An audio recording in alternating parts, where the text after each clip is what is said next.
আসসালামু আলাইকুম। আরও একটি মজার রেসিপি নিয়ে হাজির হলাম। আমি মাইশা ফ্রম মাইশাস কিচেন। আজকে আপনাদের সাথে শেয়ার করব খুবই মজার চিকেন রোল রেসিপি। পাশাপাশি কিভাবে এটা সংরক্ষণ করে ইফতারির ঠিক আগ মুহূর্তে গরম গরম ভেজে ফেলতে পারেন সেটাও আপনাদেরকে দেখাবো। চলুন তাহলে আজকের রেসিপিটি শুরু করা যাক।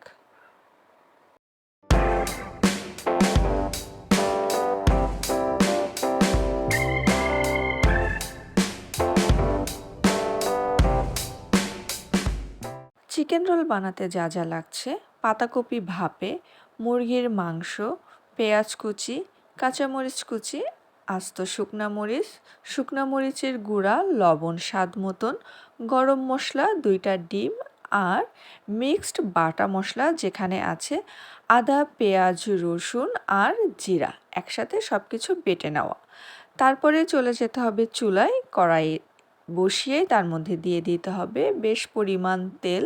তেলটা একটু গরম হয়ে গেলে প্রথমে দিয়ে দিতে হবে আস্ত শুকনো মরিচ আর কিছুটা আস্ত জিরা। দেওয়ার পরেই দিয়ে দিতে হবে পেঁয়াজ কুচি আর কাঁচামরিচ কুচি। এখন তেলের মধ্যে হালকা করে ভেজে নিতে হবে। হালকা লাল করে ভাজা হয়ে গেলে এর মধ্যে শুরুতে দিয়ে দিতে হবে মুরগির মাংস কুচানো। এটা হচ্ছে সলিড মাংস নেওয়া, ছোট ছোট টুকরো করে কেটে নেওয়া হয়েছে মুরগির বুকের মাংস। দেওয়ার পরে একটু নাড়াচাড়া করেই দিয়ে দিতে হবে স্বাদ মতন লবণ। লবণের সাথে একটু নাড়াচাড়া করে নিতে হবে। মাংসটা একটু সময় ভেজে নেওয়ার পর দিয়ে দিতে হবে 2টা ডিম। ডিমটাও খুব ভালো করে ভেজে নিতে হবে। ডিমটা একটু ভেজে নেওয়ার পর দিয়ে দিতে হবে বাকি মশলা, সেটা হচ্ছে শুকনো মরিচ গুঁড়া আর বাটা মশলা। এখানে আগেই বলেছি পেঁয়াজ, রসুন, আদা আর জিরা একসাথে বেটে রাখা হয়েছিল, সেই মিক্সড মশলাটা দিয়ে একটু নাড়াচাড়া করে নিতে হবে। মশলাটা একটু কষিয়ে নিয়েই এখন দিয়ে দিতে হবে ভাপে দেওয়া পাতাকপি কুচি। এটা দিয়ে ভালো করে মিশিয়ে নিতে হবে। দিয়ে দিতে হবে খুবই সামান্য পানি, দিয়ে ভালো করে নাড়াচাড়া করে নিতে হবে। নিয়ে এখন বাকি রান্নাটুকু শেষ করতে হবে। মুরগির যেহেতু বুকের মাংস সলিড মাংস, এটা রান্না হতে কিন্তু খুব বেশি সময় লাগে না। আর বাকি উপকরণগুলো মোটামুটি আপনার হচ্ছে সেদ্ধ করে নেওয়া আর কি। এই জন্য পুর তৈরি করতে খুব বেশি সময়ও লাগবে না। এই জন্য এখন চুলার মধ্যে খুব ভালো করে নাড়াচাড়া করে বাকি রান্নাটুকু শেষ করতে হবে।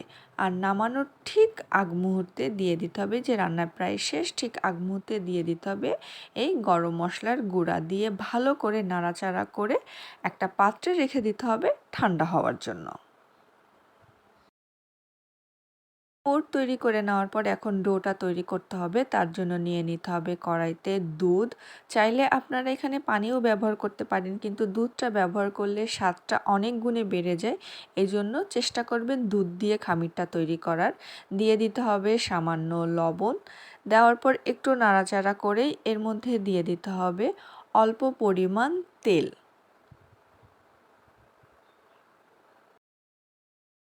আরও দিয়ে দিতে হবে বেশ 1 চা চামচ পরিমাণ চিনি। দুধটা যখন ফুটে যাবে তখন তার মধ্যে দিয়ে দিতে হবে আটা বা ময়দা। আপনাদের পছন্দ মতন যেটা হাতের কাছে থাকবে সেটা দিয়েই তৈরি করে ফেলতে পারেন। আটা দিয়েও করতে পারেন বা ময়দা দিয়েও করতে পারেন। এখন এটা খুব ভালো করে দুধের সাথে মিশিয়ে একটা সফট ডো তৈরি করে নিতে হবে। ডো তৈরি হয়ে যাওয়ার পর এটা একটু সাইডে রেখে দিতে হবে ঠান্ডা হওয়ার জন্য। তো এই ফাঁকে আমরা তৈরি করে নিব টোস্টের গুঁড়া বা ব্রেড ক্রাম্ব।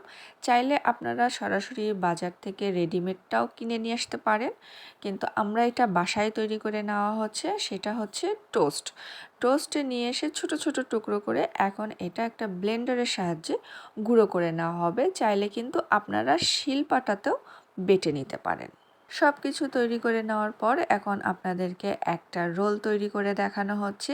প্রথমে একটা রুটি বেলে নেওয়ার পরে তার মধ্যে বেশ খানিকটা পুর দিয়ে দিতে হবে, আর সাইডে একটা আটার লিকুইড তৈরি করে নেওয়া হয়েছে, যেটা হচ্ছে মুখটা সিল করতে সাহায্য করবে। চাইলে আপনারা পানিও ব্যবহার করতে পারেন, কিন্তু আটার মিশ্রণটা ব্যবহার করলে সিলটা একটু পাকাপোক্ত হয়, ভালো হয়। এখন যেভাবে দেখানো হচ্ছে, প্রথমে একটা ভাঁজ দিয়ে তারপরে 2 সাইড থেকে ভাঁজ দিয়ে একটা গোল করে রাউন্ড করে ভাঁজ দিয়ে দিতে হবে।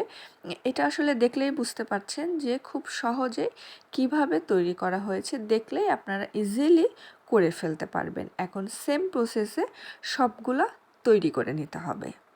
সবগুলো তৈরি করে নেওয়ার পর চলে আসা হয়েছে পরবর্তী স্টেপ। সেখানে 2টা ডিম ফাটিয়ে তার মধ্যে সামান্য লবণ দিয়ে দিতে হবে, দিয়ে খুব ভালো করে মিক্সড করে আর যে টোস্টের গুঁড়া করা হয়েছিল সেটাও একটা পাত্র নিয়ে নিতে হবে। প্রথমে ডিমের মধ্যে একটা রোল চুবিয়ে তারপরে দিয়ে দিতে হবে টোস্টের গুঁড়ার মধ্যে। এভাবে দিয়ে একটা কোট তৈরি করে নিতে হবে। প্রত্যেকটা রোলের উপরে একটু চেপে নিয়ে করতে হবে, যাতে করে টোস্টের গুঁড়োটা ঝরে পড়ে না যায় আর খুব ভালোভাবে গায়ের সাথে লেগে থাকে। একইভাবে প্রত্যেকটা রোল তৈরি করে নিতে হবে। সবগুলো রোল তৈরি করা হয়ে গেছে। এখন আপনাদেরকে ফ্রোজেন সিস্টেমটা দেখিয়ে দেওয়া হবে। এই যে কিছু পরিষ্কার পলিথিন চারপাশ থেকে কেটে নেওয়া হয়েছে আর একটা বক্স নিয়ে নেওয়া হয়েছে।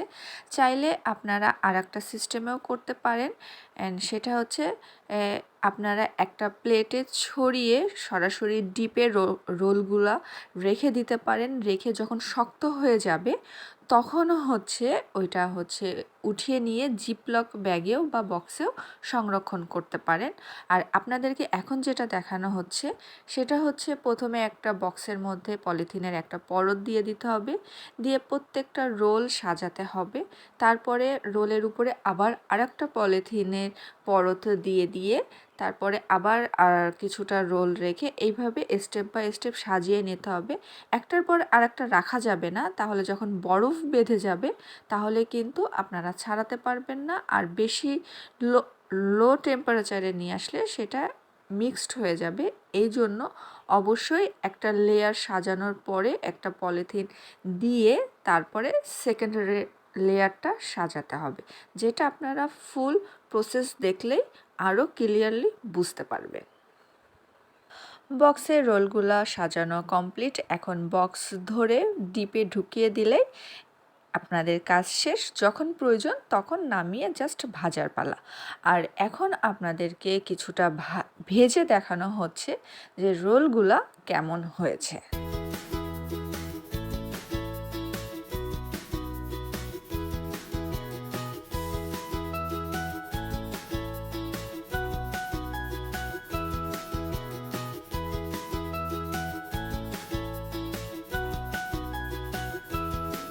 এই যে রোল ভাজা শেষ, আর সাউন্ড শুনেই হয়তোবা বুঝতে পাচ্ছেন যে উপরটা কতটা ক্রিস্পি হয়েছে।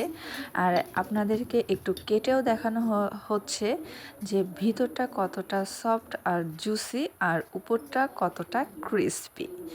এখন গরম গরম পরিবেশনের পালা।